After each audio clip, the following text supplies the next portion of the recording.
Deep water को शुरू करते हैं बच्चा पार्टी।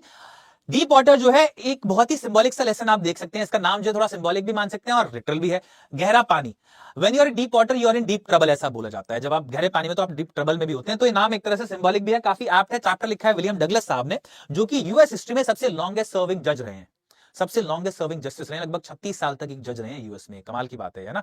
उन्होंने लेसन लिखा और लेसन हाईलाइट करता है उनके पानी के डर को। बचपन में उनके साथ कुछ इंसिडेंट हुआ जिसकी वजह से उनके मन में पानी का डर बैठ गया, और फिर ऐसा ही एक इंसिडेंट तब हुआ जब वो टीनेज में थे अपनी। अब ये जो दो इंसिडेंट है इनकी वजह से इनके मन में पानी का ऐसा डर बैठ गया कि ये हर जगह पानी से दूर भागते थे। जहां भी पानी होता था, पानी से रिलेटेड कोई भी एक्टिविटी होती थी, उसको एंजॉय ही नहीं कर पाते थे। और ये डर इनके मन में इस कदर बैठ गया कि लाइफ का कोई भी इवेंट एंजॉय नहीं कर पाते थे अच्छे से। Right?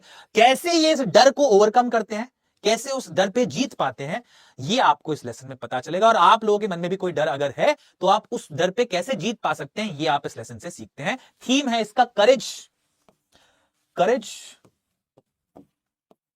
Determination and triumph over fear. बहादुरी, दृढ़ संकल्प और जीत डर के ऊपर, ये बेसिक थीम्स है इसके अंदर। कैसे आप अपने डर के ऊपर जीत पा सकते हैं, एक तरह से बताया जाता है। फर्स्ट पर्सन अकाउंट है, विलियम डगलस साहब नरेट करते हैं आपको पूरी कहानी, और इस खूबसूरती के साथ, इस ल्यूसिडिटी के साथ, इस क्लैरिटी के साथ नरेट करते हैं कि आपको ऐसा लगेगा कि आपके सामने वो इवेंट हो रहा है। स्टोरी में एक पॉइंट आता है जहां पर वो पूल के अंदर गिर जाते हैं और वो नीचे जाते हैं, डूब रहे होते हैं मतलब पानी में। कुछ ही देर का वो इवेंट होगा, मतलब पानी के अंदर एक बार जाते हैं, फिर वापस आते हैं, फिर दूसरी बार जाते हैं, फिर वापस आते हैं, फिर तीसरी बार जाते हैं, फिर वापस आते हैं। कितनी देर में कर लेगा कोई इंसान? कुछ मिनट में, 1-2 मिनट में बस। इस इवेंट को वो इतनी बारीकी से, इतनी डिटेल में एक्सप्लेन करते हैं कि आपको लगेगा कि आपके सामने वो हो रहा है पूरा। ये खूबसूरती है इस लेसन की। तो बेहद बहुत ही खूबसूरत इमेजरी मतलब यूज की गई है इस कहानी में। तो आई होप आप समझे हो यहां तक। आप चलते हैं आगे, स्टार्ट करते हैं इस लेसन को एक बार इसके नोट्स की हेल्प से। Let's pick on, let's go over it once. A childhood venture. तो Douglas plans to learn swimming. Starting होती है लेसन की जहां पर बोलते हैं विलियम डगलस कि मैं लर्न करना चाहता हूं swimming. YMCA pool chosen for the venture because it was safe, only 9 feet deep and 2 feet at shallow end. Shallow मतलब जो ज्यादा गहरा ना हो, है ना, लेस डीप। आपको पता है स्विमिंग पूल जो होता है वो ऐसा होता है कि एक एंड उसका बहुत गहरा होता है और दूसरा जो होता है कम गहरा होता है ना, बच्चों के लिए एक तरह से, या जो स्विमिंग सीखना चाहता हो उसके लिए। तो YMCA पूल इन्होंने पिक करा इस वेंचर के लिए, स्विमिंग सीखने के लिए, क्योंकि वो सेफ था बिल्कुल, 9 feet डीप था और 2 feet at shallow ends. Basically shallow ends पे वो 9 और 2, हाँ, जो डीप वाला एंड था उस पे 9 feet था और जो शैलो एंड था उस पे सिर्फ 2 feet डीप था बेसिकली, इसलिए सिक्योर था ये। Yakima river out of question because it had claimed many lives. Yakima river में नहीं गए स्विमिंग सीखने के लिए क्योंकि वहां पर बहुत सारी हिस्ट्री थी ड्राउनिंग्स की, बहुत सारे लोग डूबे थे वहां पर, बहुत सारी जान चली गई थी, इसलिए इन्होंने एक स्विमिंग पूल पिक किया, YMCA पूल, स्विमिंग सीखने के लिए। अब ये बताते हैं कि कैसे इन्होंने स्पोर्ट्स इस स्विमिंग को सीखने के लिए क्या किया। ठीक है, अभी बताता हूं क्या टीनेज एक्सपीरियंस है, बताता हूं अभी। Gets a pair of water wings. तो ये लेके आते हैं वाटर विंग्स, तैयारी करते हैं स्विमिंग सीखने के लिए, तो वाटर विंग्स लेके आते हैं। ये होते हैं वाटर विंग्स, ठीक है, जो हाथ में पहने हुए basically. Conscious of exposing skinny legs. Skinny मतलब थिन, इनकी बहुत ही पतले से पैर होते हैं, तो ये काफी कॉन्शियस होते हैं कि यार मैं स्विमिंग सीखने जाऊंगा तो कपड़े उतारने पड़ेंगे, मेरे पतले पतले पैर लोग देखेंगे, मेरा मजाक उड़ाएंगे। But even then he curbs his complex and overcomes pride. अपने इस प्राइड को, इस कॉम्प्लेक्स को दबा लेते हैं और he still gets on with the learning. वो फिर भी कंटिन्यू करते हैं सीखना।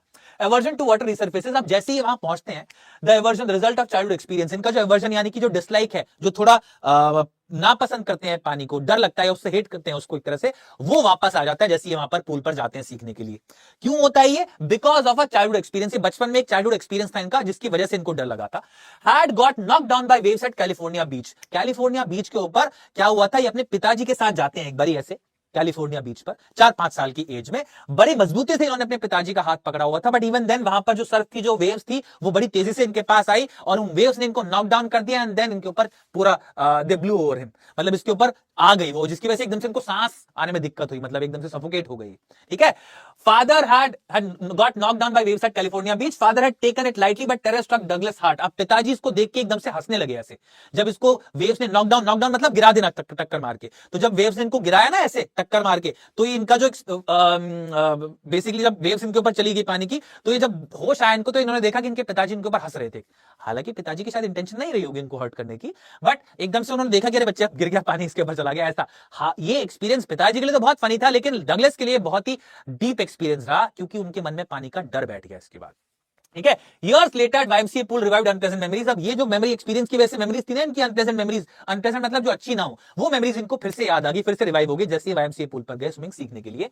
Childish fear of water stirred once again. जो बचपन का डर था पानी का, वो फिर से एकदम से स्टिर हो गया, मतलब फिर से एकदम से आ गया जब ये सीखने के लिए गए स्विमिंग।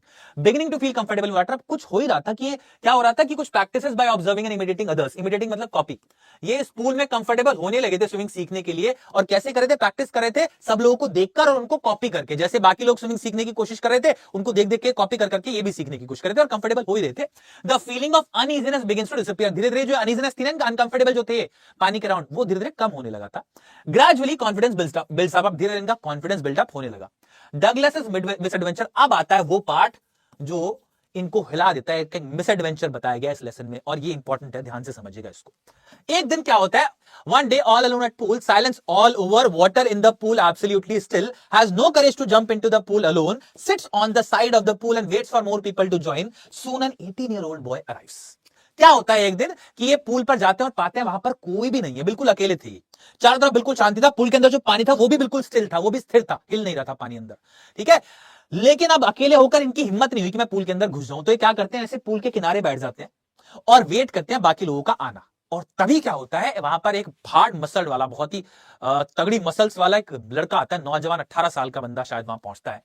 ही हैड, वो जो बंदा है 18-year-old का है, वो वहां पहुंचता है। He has a hairy chest है उसकी, strong muscles and impressive physique, मतलब तगड़ी फिजिक का, कद काठी का वो इंसान है। Boy fools Douglas, hurls him into deep side of the pool. अब ये इंसान जो आता है 18 साल का मुस्टंडा, ये इसको उठाता है डगलस को और उसको पानी में फेंक देता है डीप एंड पे, 9 फीट वाला। एक तो 2 फीट का था, एक 9 फीट वाला एंड था ना, उस 9 फीट वाले एंड पे इसको पानी में फेंक देता है, उस बंदे को जिसको पहली डर है पानी का। Douglas falls into water in sitting position. ये ऐसे जैसे बैठा था पूल के किनारे, ऐसे सिटिंग पोजीशन में ही पूल के अंदर चला जाता है। और फिर शुरू होता है एक बहुत ही हॉरिफाइंग एक्सपीरियंस, जिसको आपकी बुक में बखूबी समझाएगा, देखिए चलिए उसको। Douglas plan to manage the crisis. अब डगलस जो है at once lands at the bottom of the pool. Douglas एकदम जैसे ही उसको गिराया गया, वो सीधा बॉटम ऑफ द पूल पहुंच जाता है, इसी बैठे पोस्टर में। Is frightened but alert. बहुत ही डरा हुआ है, फ्राइटेंड मतलब स्कैर्ड, वो बहुत ही डरा हुआ है लेकिन अलर्ट है। Plans to push himself upward on touching the bottom. वो एक प्लान बनाता है अपने दिमाग में। क्या प्लान बनाता है कि जैसे ही वो बॉटम टच करेगा, he would stamp his feet. वो अपनी फीट तेजी से ऐसे मारेगा, इन अ स्प्रिंगिंग एक्शन वो ऊपर आ जाएगा एकदम से। क्या बोला मैंने, he would stamp his feet. वो तेजी से अपने पैर को जमीन पे मारेगा बॉटम पे, और वो एक स्प्रिंगिंग एक्शन, जैसे एक स्प्रिंग होती है ना, ऐसे स्प्रिंगिंग एक्शन में he would come at the top and then paddle to the corner. और फिर वो पैडल, हाथों को पैडल करके कॉर्नर पे पहुंच जाएगा। प्लान वो बनाता है, ठीक है, बड़ा अच्छा प्लान है, ठीक है। Next life flat on the back and to paddle towards safety, the never ending fall. Douglas drowns reaching the bottom slowly. धीरे धीरे बॉटम पे जब वो पहुंचता है तो वो डूबने का एक्सपीरियंस महसूस करता है, डूब जाता है जैसे, ऐसा होता है उसको। 9 फीट अपीयर लाइक 90 फीट। उसको जो 9 फीट थे ना, वो ऐसे लग रहे थे जैसे 90 फीट हो, क्योंकि बहुत आराम आराम से हो रहा था और उसको तैरना आता नहीं था। एक्यूट अनईजीनेस, बहुत ज्यादा अनईजी महसूस कर रहा था। लंग्स रेडी टू बर्स्ट, इसको ऐसा लग रहा था कि मेरे लंग्स जो है ना वो बर्स्ट हो जाएंगे। एट द बॉटम, बॉटम पे क्या होता है, वो जो प्लान इसका था, इसको बॉटम पे पहुंचते याद आता है, तेजी से पैर मारने की कोशिश करता है अपने। समन्स अप ऑल स्ट्रेंथ, अपनी सारी हिम्मत इकट्ठा करता है। स्ट्रेन्स टू हीव अप, पूरा जोर लगाता है ऊपर जाने का। Contrary to expectation of springing to the surface, body moves up slowly. अब इसकी जो एक्सपेक्टेशन होती है ना कि मैं स्प्रिंग की तरह ऊपर पहुंच जाऊंगा, वो पूरी नहीं हो पाती भाई। ये बड़े आराम आराम से किसी तरह ऊपर पहुंचता है, और जस्ट इसकी नाक बाहर ही निकलती है, मतलब इसका पूरा मुंह भी बाहर नहीं आता पानी के, बस ये हल्की सी नाक और मुंह बाहर आता है। और जैसे ही सांस लेने की कोशिश करता है, बहुत सारा पानी फिर से इसके मुंह में आ जाता है। Then begins the second cycle of drowning. फिर ये दूसरी बार नीचे जाता है पानी के, और दूसरी बार जब जाता है तो क्या होता है, ट्राइज टू, जब ये टॉप पे आता है तो ट्राइज टू क्लच रोप और लैडर वाटर विंग्स। जब टॉप पे आता है तो ऐसे पकड़ने की कोशिश करता है पानी को, ऐसे हाथ छटपटाता है ना आदमी, डूबता हुआ आदमी इमेजिन करो तो ऐसे छटपटाता है, ऐसे छटपटाता है, ये भी ऊपर आके कुछ पकड़ने की कोशिश करता है, क्लच करने की कोशिश करता है। Nothing but water runs through the fingers, feels suffocated. इसको ऐसा लगता है जैसे इसका दम घुट रहा हो। The eyes and nose out of water, mouth still inside. इसकी आंखें और नाक पानी से बाहर आते हैं, लेकिन मुंह अभी भी पानी के अंदर ही है। Swallows water while trying to breathe, सांस लेने के चक्कर में कुछ पानी को निगल जाता है। Legs become stiff like lifeless objects, इसके पैर ऐसे मजबूत सख्त हो जाते हैं, बिल्कुल स्टिफ हो जाते हैं, जैसे उनके अंदर जान ही ना बची हो। An irresistible downward pull, sucked to the bottom again. दूसरी बार फिर से बॉटम पे, ऐसा लगता है नीचे से कोई इसको खींच रहा है, बेसिकली नीचे चला जाता है दूसरी बार फिर से। स्क्रीम डेस्परेटली, बहुत तेजी से चिल्लाता है, लेकिन इसकी चीख भी नहीं आ रही होती है बाहर, क्योंकि पानी के अंदर चिल्ला रहा होता है ये। A futile struggle, wasted, futile मतलब वेस्टेड, ये जो स्ट्रगल कर रहा है, जो एफर्ट लगा रहा है, वो बिल्कुल वेस्टेड है एक तरह से। Dizziness with aching lungs and throbbing head. अब क्या होता है, इसको चक्कर आने लगते हैं, डिजीनेस आने लगती है, लंग्स एक करने लगते हैं, पेन करने लगते हैं इसके लंग्स, एंड थ्रॉबिंग हेड, और इसका हेड थ्रॉब कर रहा होता है। थ्रॉब क्या होता है, जब सर में पेन हो रहा हो ऐसे बीटिंग के साथ रेगुलर, ऐसा हो रहा हो जब ऐसा ऐसा ऐसा ऐसा ऐसा, कभी कभी होता है ना सर में दर्द हो रहा है, ऐसे ऐसे ऐसे ऐसे ऐसे हो रहा होता है, ऐसे ऐसे ऐसे ऐसे, उसको थ्रॉबिंग बोला जाता है। तो क्या होता है, इसको चक्कर आने लगते हैं, लंग्स में दर्द होने लगता है और हेड थ्रॉब कर रहा होता है। एक्यूट फिजिकल डिस्कंफर्ट, बहुत ज्यादा अनकंफर्टेबल महसूस करता है। Mind still retains the plan to avoid drowning, दिमाग में अभी भी वो प्लान होता है कि जब मैं बॉटम पे हिट करूंगा पैर तो तेजी से हिट करना है, फिर वापस ऊपर आना है, वही प्लान याद करता है। टेरिफाइड आउट ऑफ विट्स, इस वक्त ये बहुत ज्यादा डरा होता है, लिखा हुआ है आपके बुक में, टेरर ग्रिप्स हिम, टेरर जो है सीज कर लेता है इसको कंप्लीटली, डर एकदम से कंप्लीटली इसके ऊपर अपना कब्जा कर लेता है। Water all around goes down endlessly, चारों तरफ पानी है, नीचे जा रहा है endlessly. Seized by terror, unable to scream, absolutely incapacitated. Incapacitated मतलब होता है जब आप कुछ भी करने में अक्षम ना हो, अक्षम बोला जाता है। सक्षम होता है जब आप कुछ भी करने लायक हो, अक्षम होता है जब आप कुछ भी करने लायक ना बचे, आपके अंदर जान ही ना बचे कुछ करने की, तो एक कंप्लीटली इनकैपेसिटेट हो जाता है, कुछ करने लायक रहता ही नहीं है। The thumping heart and pounding head only science of life in him. और इस पॉइंट पे राइटर बोलता है, ऑथर बोलता है कि जब ऐसा मेरे साथ हो रहा था तो मुझे ये लगा कि मैं मर गया हूं, लेकिन मेरा जो दिल तेजी तेजी से धड़क रहा था और मेरे सिर में थ्रॉबिंग हो रही थी ऐसे पाउंडिंग हेड, उससे मुझे समझ में आ रहा था कि इकलौते दो साइंस थे जिससे मुझे लग रहा था कि मैं जिंदा हूं। Yet another futile effort। अब क्या होता है, माइंड इसका क्लाउडेड विद फियर है, स्टिल डजंट गिव अप, अभी भी ये हिम्मत नहीं हारता। Takes a leap with all the strength, पूरी ताकत के साथ जंप करने की कोशिश करता है, मतलब पैरों को जमीन पे मारने की कोशिश करता है। Success evades, comes out of water momentarily, starts going down for the third time. लेकिन इस एफर्ट के बावजूद भी ये कुछ देर के लिए बाहर आता है और फिर से वापस नीचे चला जाता है, third time.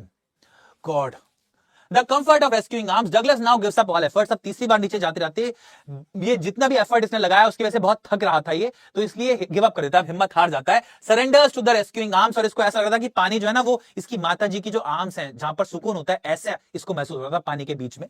Fear, panic, anxiety all forgotten, अब ना इसको डर लग रहा था, ना ये पैनिक कर रहा था, ना ही टेंशन में था, कोई स्ट्रेस इसको नहीं था, सब भूल चुका था, ये टोटली रिलैक्स्ड हो गया था। And he passes into oblivion. Oblivion मतलब यहां पर इट रेफर्स टू ये बेहोश हो गया था finally.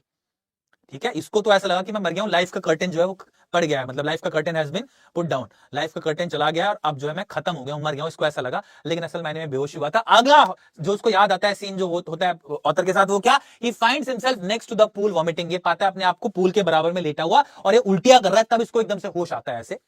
The big bully makes a lame excuse but I was just fooling, सब लोग उस बुली जो आदमी था ना 18 साल का मुस्टंडा, उसको सब डांट रहे थे कि क्या क्या तूने, ही कुड हैव ड्राउन्ड, ही डूब सकता था, तो ये बोलता है, एक्सक्यूज बनाता है बेवकूफों वाली की, मैं तो सिर्फ मजाक कर रहा था, मैं तो मजाक कर रहा था बस। ठीक है, Douglas has a close brush with death, Douglas जो है लगभग एक नियर डेथ एक्सपीरियंस महसूस करता है। इन्हीं अकॉर्डिंग टू हिम तो ये मर ही गया एक तरह से, ऑब्लिवियन में पास ऑन कर गया ना, ये बेहोश हो गया था। After effects of unpleasant experience, इस अनप्लेजेंट एक्सपीरियंस के कुछ आफ्टर इफेक्ट्स रहे, मतलब ये सबसे कठोर मिसएडवेंचर जो रहा इसके साथ, उसके बाद क्या होता है, और ये क्वेश्चन भी पूछा गया आपसे एग्जाम में बार बार, क्या hours later weak and trembling reaches home, ये बहुत ही कमजोर महसूस करता है और ट्रेम्बल यानी कि कांप रहा होता है, कांपते हुए घर पहुंचता है। ठीक है, can not eat anything that night, पूरी रात कुछ खा नहीं पाता है बेचारा। Fear haunts him for days together, कई दिनों तक लगातार इसको डर लगता रहता है। Gets upset by slightest exertion, exertion मतलब एफर्ट, थोड़ा सा भी एफर्ट अगर ये डाल देता था किसी काम में तो एकदम से इसको बहुत ही अपसेटिंग सा फील होता था, मतलब अच्छा फील नहीं कर रहा था, अनहेल्दी सा फील कर रहा था। Feels wobbly in the knees and sick to stomach, अपने पैरों में वॉबली महसूस, वॉबली मतलब जब आप चल रहे हैं और आपको ऐसा लगे कि नीज में जान ही नहीं है, चलते हुए आपको ऐसा लगे, ऐसा महसूस कर रहा था। एंड सिक्स टू स्टमक, और पेट में ऐसा अनहेल्दी सिक सा महसूस हो रहा था। डेवलप्स फोबिया वाटर, इस पॉइंट पर इसको पानी का डर जो है वो एक्सट्रीम लेवल पर हो जाता है। नेवर रिविजिट्स द पूल, ये कभी दोबारा पूल नहीं जाता। अवॉइड्स ऑल वाटर बॉडीज, आसपास पानी के नहीं जाता as a whole. A few years later, कुछ सालों बाद क्या होता है फिर, haunting fear of childhood follows him, हर जगह उसको जो डर था ना पानी का, कुछ सालों बाद की बात कर रहे हैं अब हम, हाँ, इसने पूल जाना ही छोड़ दिया, इसको डर लगा उस वक्त बहुत ज्यादा, फोबिया से डेवलप कर लिया है पानी का। उसके बाद कई सालों बाद क्या होता है, ये जो चाइल्डहुड में डर बनाना इसका पानी का, इससे क्या हुआ, वो डर इसको हर जगह इसके साथ रहा। मतलब joy of fishing, canoeing, boating, swimming marred by same fear, marred मतलब स्पॉइल्ड, कहीं भी जाता था ये, चाहे फिशिंग करने के लिए जाए, चाहे कनोइंग करने के लिए जाए, होता है कनुआ, बोटिंग करने के लिए जाए, स्विमिंग करने के लिए जाए अगर, तो हर चीज में इसको वो डर याद आता था, एकदम से इसको पुराने वाला डर, पुराने वाला एक्सपीरियंस याद आता था। Every way to overcome this fear fails, हर तरीके से जिससे इस डर को पे काबू पाना चाहता था वो फेल हो रहा था। तो क्या करता है वो राइटर, देखिए, डिटरमाइंड टू फाइनली डिफीट, ये एक दृढ़ संकल्प अपने मन में करता है कि भाई मैं तो ये करके रहूंगा, इस डर पे जीत पाके रहूंगा। तो कैसे बात है, engages an instructor in October to learn swimming from him, एक अक्टूबर के महीने में जब ये एडल्ट हो जाते हैं बेसिकली, तब अक्टूबर के महीने में ये एक स्विमिंग इंस्ट्रक्टर लाते हैं। A rope attached to a belt put around Douglas, तो बेसिकली ऐसे एक ऊपर वो होता है, रोप बंधा होता है ओवरहेड केबल पे, उस पे एक पुली लगा होता है, इसको बोलते हैं पुली, उससे केबल जो है वो अपने अपने पेट पे एक बेल्ट ऐसे बांधते हैं, ये वाली जो आप देख रहे हो, और उसको इस रोप से अटैच कर देते हैं बेसिकली। ठीक है, जिसका अब इसका एक एंड तो यहां बंधा हुआ है, दूसरा एंड जो होता है यहां पर इंस्ट्रक्टर के पास होता है। ठीक है, थोड़ा सा मिसलीडिंग इमेज बट हेल्प करता है फिर भी समझने में। एक रोप का एंड यहां पर बंधा हुआ है पेट पर, एक रोप का एंड इस पुली से जो अटैच्ड है वो यहां पर राइट इसके इंस्ट्रक्टर के हाथ में है, और इंस्ट्रक्टर इसको बोलता है कि आप तुम तैरो पूरा पूल में। तो इससे क्या जो पोएट इसके ऑथर के मन में डर होता है ना कि मैं डूब ना जाऊं कहीं, वो खत्म हो जाता है क्योंकि उसको पता है कि पकड़ा हुआ है इंस्ट्रक्टर ने, राइट। तो ये पहला तरीका है उसका। A rope attach to a belt put around Douglas, एक रोप जो कि बेल्ट से अटैच थी वो डगलस के अराउंड करी गई, और उसको बोला गया for weeks days many days, हर रोज इसने प्रैक्टिस करनी शुरू करी 1 घंटा रोजाना। He started practising 5 days a week swimming की, और उसमें स्टार्टिंग वाला स्टेप ये था। उसके बाद क्या करा, rock went through a pulley that ran on a red cable, ठीक है, supported by the cable he swims to and fro in the pool, pool में टू एंड फ्रो आगे पीछे स्विम करते थे इस केबल के सपोर्ट से। प्रैक्टिसेस फॉर वीक्स टुगेदर, कई हफ्तों तक इसकी प्रैक्टिस करते रहे। रिलेंटलेस प्रैक्टिसेस बोर फ्रूट, लगातार मेहनत करने से फायदा भी मिला। क्या फायदा मिला, persistent fear started fading after 3 months combined efforts of self and instructor, 3 महीने तक ये और इसका इंस्ट्रक्टर लगातार मेहनत करते रहते हैं, और 3 महीने बाद जो कंबाइंड एफर्ट है उसकी वजह से जो डर है थोड़ा थोड़ा कम होने लगा, फेड अवे होने लगा। लर्न एक्सेलिंग, अब इसके बाद स्टेप नंबर 2 क्या था, स्टेप नंबर 2 था कि इन्होंने एक्सेलिंग और इनहेलिंग सीखी बाय स्विमिंग। पानी के अंदर जब मुंह हो तो एक्सेल सांस छोड़ना, और पानी से बाहर स्विमिंग करते हुए मुंह निकालना और फिर सांस अंदर लेना, ये सीखा इन्होंने, ये नेक्स्ट स्किल इन्होंने सीखा। क्या, he learn to exhale while his mouth was in water underwater and he learned to inhale when taking his mouth out of water, ये आप बोल सकते हो। made to kick with his legs for weeks, ये तीसरा step था। ये दोनों चीजें सीखने के बाद इनको पूल के किनारे पर कई हफ्तों तक अपने पैरों को और इंस्ट्रक्टर को पकड़ के रखता था और किक ऐसे पैरों को किक करने के लिए बोलता था। इससे क्या होता है, बेसिकली पैरों की मूवमेंट, तो पहले हाथों की मूवमेंट सिखाई, फिर सांस लेना सिखाया, फिर पैरों की मूवमेंट सिखाई, फिर इन तीनों को एक्टिविटीज को साथ में जोड़ दिया, ठीक है। Initially legs were stiff but gradually they relaxed and he could command them, तो बेसिकली स्टार्टिंग में पैर स्टिफ हो गए, लगातार इतना सारा स्विमिंग नहीं कर पाता इंसान, लेकिन धीरे धीरे यूज्ड टू हो गए और फिर कमांड कर सकते थे अपने पैरों को, यानी कि अपने एट विल अपने पैरों को चला सकते थे स्विमिंग के लिए, ठीक है। फाइनली गिवन क्लीन चिट, फिर तीनों चीजें एक साथ करी गई और फाइनली क्लीन चिट मिली इंस्ट्रक्टर से इन अप्रैल में इंस्ट्रक्टर ने इनको बोला कि अब इन तीनों चीजों को कलेक्टिवली एक साथ करो और swim the length of the pool, पूरे पूल को पूरी लेंथ एक साथ स्विम करके आओ, और ये कर भी पाए इवेंचुअली। अपना जो डर था इनका उस पर एक तरह से जीत कुछ हद तक पाई इन्होंने, ठीक है। Douglas able to dive and swim the length of the pool, instructor को बहुत रिलीव्ड हुआ, इन दोनों की मेहनत पर रंग लाई, यानी कि अब ये एफ इन्होंने शुरू कर दिया था क्या बोलते हैं, स्विमिंग करना बेसिकली, ओके। अब क्या हुआ, इंसेसेंट मतलब continuous efforts continue, Douglas still continue to swim while alone, all fear shadow, अभी भी डगलस को थोड़ा थोड़ा डर लगता था पानी में। उस डर पे जीत पाने के लिए इसने क्या करा, ये स्विमिंग करना कंटिन्यू रखा, ठीक है। कैसे, he still continue to swim while alone, अकेला जब था तब अकेले होते हुए भी इन्होंने स्विमिंग करना चालू रखा। ऑल फियर शेड ऑफ, धीरे धीरे इनके सारे डर खत्म होते गए। एक्सपेरिमेंट्स हिज करेज इन लेक वेंटवर्थ, अब अपने डर को के ऊपर कंप्लीटली जीत पाने के लिए, पूल में मास्टरी कर ली इन्होंने स्विमिंग की, अपने डर पे कंप्लीटली जीत पाने के लिए उन्होंने क्या किया, ये गए लेक वेंटवर्थ जो कि न्यू हैम्पशायर में है वहां पर, और वहां पर इन्होंने स्विमिंग की प्रैक्टिस करी। इन अ वे ये वहां पर लगभग एक वहां से लेक जो वेंटवर्थ है वहां से बराबर में एक आइलैंड था, वहां तक तैर के गए, ठीक है। Successfully tries crawl, breast stroke, side stroke and back stroke, ये टाइप्स ऑफ स्विमिंग होते हैं, स्विमिंग के कई सारे स्टाइल्स थे, उन सबको प्रैक्टिस करते हैं, उन पर मास्टर भी डेवलप कर लेते हैं।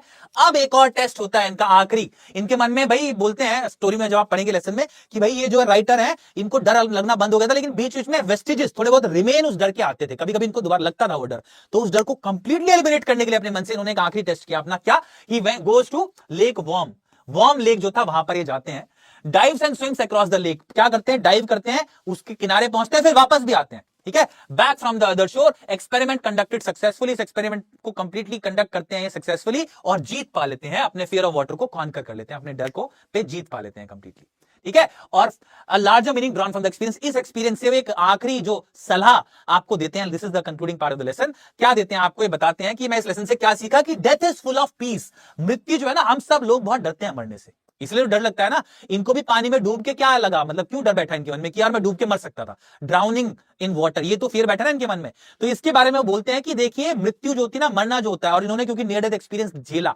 इस वजह से बोलते हैं डेथ तो पीसफुल होती है, मरने का जो डर होता है वो टेरराइज करता है आपको, उसकी वजह से आपको डर लगता है, ठीक है। तो near death experience and the fear of death increase Douglas's will to life. और आखिरी में याद करते हैं एक चीज और था, आई थिंक एक और एक्सपीरियंस था, हाँ, तो ये अपने दोस्त रूजवेल्ट, फ्रैंकलिन रूजवेल्ट अमेरिका के प्रेसिडेंट रहे हैं, उन्होंने एक बात बोली, उसको रिकॉल करके स्टोरी को एंड करते हैं, बोलते हैं डेथ तो पीसफुल होती है, फियर ऑफ डेथ जो होता है वो खतरनाक होता है, उससे हमको बचना चाहिए, उसको ओवरकम करना है हमको। और फ्रैंकलिन रूजवेल्ट साहब की बात होती है, all we have to fear is fear itself, अगर हमको किसी चीज से डरना चाहिए तो वो डर से डरना चाहिए, फियर से डरना चाहिए, और किसी से हमको डरने की जरूरत नहीं है, यानी कि हमको फियर जो है ना उसको अपने मन में नहीं आने देना चाहिए, ठीक है। आप सब लोग भी कुछ ना किसी वजह से अपने मन में फियर डेवलप कर लेते हैं, बट उस डर पे आप जीत कैसे पा सकते हैं ये आपको लेसन सिखाता है, और यहां पर ये वाला पार्ट समरी जो होता है वो खत्म होता है। कुछ जरूरी सबक इस लेसन से हैं। सबसे पहला ये कि अगर आपके मन में कोई डर है तो आप उसको शेयर डिटर्मिनेशन से, अपने दृढ़ संकल्प से, एक प्रॉपर प्लानिंग की मदद से, एक प्रॉपर स्ट्रैटेजी की हेल्प से रूल आउट कर सकते हैं, निकाल सकते हैं।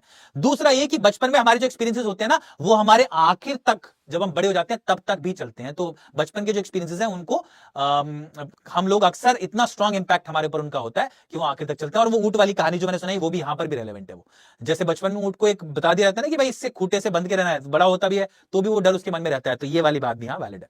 ठीक है। तीसरा, it is not death but the fear of death that instils terror in our minds. हमारे मन में अगर किसी से डर होता है तो वो फियर ऑफ डेथ से होता है।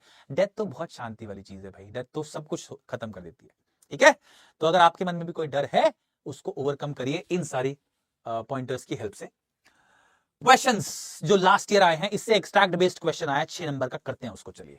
My introduction to the YMCA swimming pool revived unpleasant memories and stirred childish fears, but in a little while I gathered confidence. I paddled with my new water wings, watching the other boys and trying to learn by aping them. Aping का मतलब होता है imitating them. अरे मैंने क्यों बता दिया, हो सकता है क्वेश्चन पूछो। I did this 2 or 3 times on different days. Okay. तो question number 1, identify the phrase from the given extract that bears evidence to the fact that narrator's association with childish fears was not a recent one. आपको ऐसी phrase, पहले तो question समझना है ना, बहुत। इसके बाद ब्रेक दे दूंगा, चिंता ना करो। I will give you a short break, आप लोग डिनर करके आ जाना। वैसे आई अंडरस्टैंड थोड़ा सा आप लोग थक गए होंगे, डू नॉट वरी, हम लोग देंगे अभी ब्रेक। ठीक है, मिल जाएगा भाई, चिंता ना करो। ओके। तो वो फ्रेज आइडेंटिफाई करो इस एक्सट्रैक्ट से जो इस बात की एविडेंस है कि नरेटर का जो एसोसिएशन है चाइल्डिश फियर से वो अभी रिसेंट का नहीं था। कौन सी फ्रेज है वो बताओ, इसमें पिक करो। My introduction to the YMCA swimming pool revived unpleasant memories and stirred childish fears, but in a little while I gathered confidence. I paddled with my new water wings, watching the other boys and trying to learn by aping them. I did this 2 or 3 times. बड़ा simple answer है। जल्दी बताओ, जल्दी बताओ, जल्दी बताओ। California incident नहीं, इस एक्सट्रैक्ट से पिक करना है भाई। यहां पे बताओ कौन सी फ्रेज है वो जो कि दिखाती है कि ये जो इनका चाइल्डिश फियर से एसोसिएशन था वो रिसेंट नहीं था। हाँ, ये रहा, बिल्कुल सही। Revive unpleasant memories. My introduction to the YMCA swimming pool revived, revive यानी कि ले आना, अनप्लेजेंट मेमोरीज यानी कि मेमोरीज को याद दिलाना पुरानी, रिवाइव कर देना उनको, ये आंसर है। ठीक है। एंड स्टियर्ड चाइल्डिश फियर्स, तो ये भी बोल सकते हो, लेकिन ये तो चाइल्डिश फियर्स तो दिया हुआ है ना क्वेश्चन में, तो मेन पॉइंट है revived unpleasant memories and stirred childish fears, ये भी बोल सकते हो। Next, how does the writer try to learn it, mention any 2 ways। बड़ा अजीब सा क्वेश्चन है, राइटर कैसे ट्राई करता है टू लर्न इट। ठीक है, समझ नहीं आया क्वेश्चन, ऐसा लगेगा एक सेकंड के लिए आपको, लेकिन वापस पैसेज पे चलो आ जाएगा। अजीब ही क्वेश्चन है, आई अंडरस्टैंड, वो ऐसा देना नहीं चाहिए, पता नहीं क्यों दिया है, बट देखो। But in a little while I gathered confidence, I paddled with my new water wings, watching the other boys and trying to learn by aping them. अब यहां पर आपको लर्न दिख गया है तो समझ में आ जाएगा, आप आंसर पिक कर सकते हो इसके बेसिस पे। ट्राइंग टू लर्न इट, तो ऑथर बोलता है ट्राइंग टू लर्न इट, बोला है क्या लर्न इट, स्विमिंग सीखने की कोशिश करिए ना। ऑफ कोर्स 2 तरीके जैसे उन्होंने सीखने की कोशिश करी, वो क्या, तो पहला तरीका है watching the other boys and trying to ape them, एक तो ये, और एक ये paddled with my new water wings, तो न्यू वाटर विंग्स के साथ पैडल करके पहला, and then watching the other boys trying to learn by aping them, उनको कॉपी करके सीखने की कोशिश करी, इस तरीके से। ये 2 आंसर हो गए आपके। Next, what did the YMCA pool bring back to Douglas, Douglas YMCA pool की वजह से क्या चीजें ब्रिंग बैक होती है, मतलब क्या चीजें, what did it bring back. अगर मैं बोल दूंगा हिंदी में पूरा तो आंसर निकल जाएगा भाई, आप बताओ। Unpleasant memories, memory of a boat, meeting a bruiser of a boy, memory of his visit to the Yakima river. सोच के आंसर देना, और सिर्फ ABCD लिखो, पूरा आंसर नहीं लिखो चैट बॉक्स में, अदरवाइज पिक नहीं कर पाएगा यूट्यूब का मैकेनिज्म। सिर्फ ABCD लिखना है आप लोगों को, बताइए जल्दी से।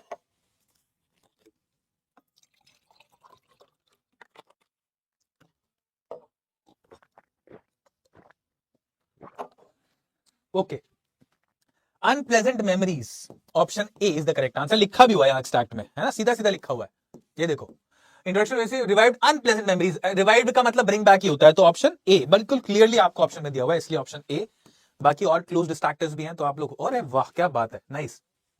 The 2 emotions of Douglas mentioned in the given extract are, क्या 2 इमोशंस मेंशन किए गए हैं इस एक्सट्रैक्ट में डगलस के, 2 इमोशंस कौन से मेंशन किए गए हैं देखते हैं। चलिए हिंट देता हूं आप लोगों को। My introduction to YMCA swimming pool revived unpleasant memories and stirred childish fears, पहला इस बात को सोच के बताइए।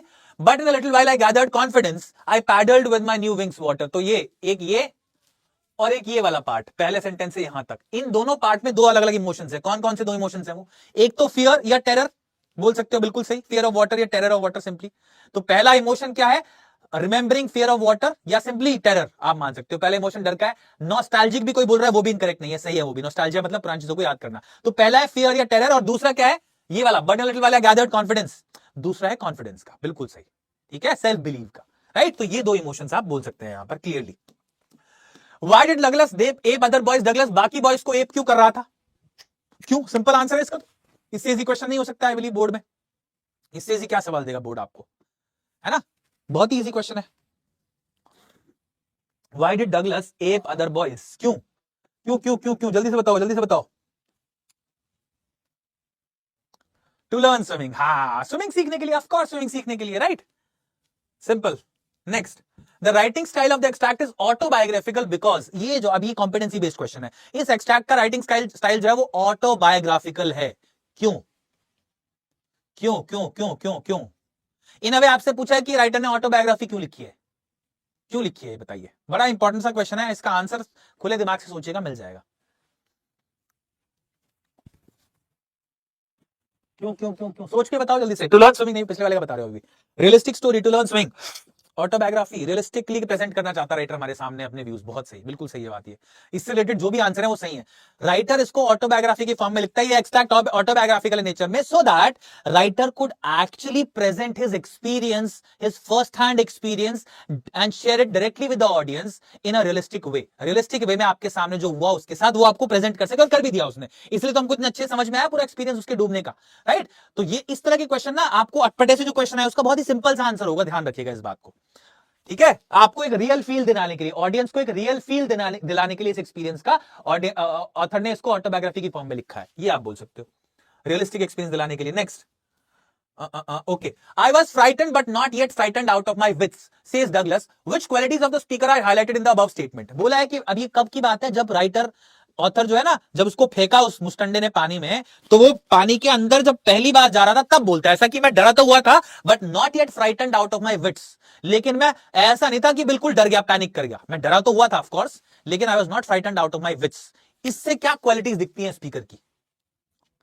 कोई बोल रहा है करेज, ओके, प्रेजेंस ऑफ माइंड, बहुत बढ़िया, सेल्फ कंट्रोल, ड्राउनिंग मोमेंट नहीं है, ड्राउनिंग मोमेंट क्यों बोल रहे हो आप, कॉन्फिडेंस, डिटर्मिनेशन, करेज, करेज दिखती है, नॉट गिविंग एटीट्यूड, ठीक है, बहुत बढ़िया, ठीक है। तो ये सारी बातें सही हैं भाई। क्या दिखता है इससे कि अभी वो डरा तो हुआ था लेकिन कंप्लीटली डरा नहीं हुआ था, बिल्कुल नर्वस या पैनिक नहीं किया था उसने। This shows his active presence of mind, presence of mind दिखाता है ये पहली चीज। सेल्फ बिलीव या कॉन्फिडेंस दिखाता है, करेज भी वैलिड है इसमें। डिटर्मिनेशन, तो डिटर्मिनेशन मतलब होता है दृढ़ संकल्प, डिटर्मिनेशन नॉट रियली, मतलब डिटर्मिनेशन दृढ़ संकल्प इसमें कैसे दिखता है? एक इंसान डूब रहा है और वो बोले कि यार अभी मेरे को पूरा डर नहीं लग रहा है, मेरे को थोड़ा बहुत डर लग रहा है, तो ये बहादुरी तो दिखाता है उसकी कि इंसान डरता नहीं है आसानी से। ये भी दिखाता है कि अपने ऊपर कंट्रोल इसका अच्छा है, लेकिन डिटर्मिनेशन तो नहीं दिखाता, मतलब सेल्फ मोटिवेटेड है भी सही है, सेल्फ कंट्रोल भी है, ये बात वैलिड है बिल्कुल, ठीक है। होपफुल है, एक पॉजिटिव माइंडसेट है, शांत है, बहुत बढ़िया, ये सारी बातें सही है। He can handle situation bravely, ये भी सही है, वंडरफुल, शाबाश, ठीक है। नेक्स्ट, लास्ट क्वेश्चन इसका, father laughed but there was terror in my heart, पिताजी हंसे लेकिन मेरे मन में टेरर था। What does the above statement speak of the father, ये स्टेटमेंट पिताजी के बारे में क्या बताती है कि father laughed but there was terror in my heart? बड़ा डिफिकल्ट क्वेश्चन है वैसे सही में आई वुड से, लेकिन इजी भी है, मतलब इन अ वे आप लोग सीधा एक आंसर दे सकते हो इसका। क्या? पिताजी हंसे, कब की बात है? जब वो कैलिफोर्निया बीच पे गए और वहां पर बेहोश हो गए थे, तब की बात बताई गई एक तरह से आपको। तो बताओ, father laughed but there was terror in my heart, हाँ, ही टुक इट लाइटली, ये आप बता सकते हो, है ना। He took it lightly, he was indifferent या अनकंसर्न्ड, ये भी बोलना गलत नहीं होगा, ठीक है। Best answer, he took it lightly, थोड़ा सा फनी वे में उन्होंने लिया इसको, है ना। हालांकि आप बोल सकते हो, कोई अगर ये बोले कि ये इनडिफरेंट थे, वो अनकंसर्न्ड थे, थोड़ा सा वो भी शायद सही हो सकता है। या he was not very sensitive, वो बहुत सेंसिटिव नहीं थे इस बात को लेके, ये भी बात गलत नहीं है कि भाई बेटा गिर गया पानी से और उनको हंसी आ रही है, थोड़ा सेंसिटिव नहीं थे वो, ठीक है।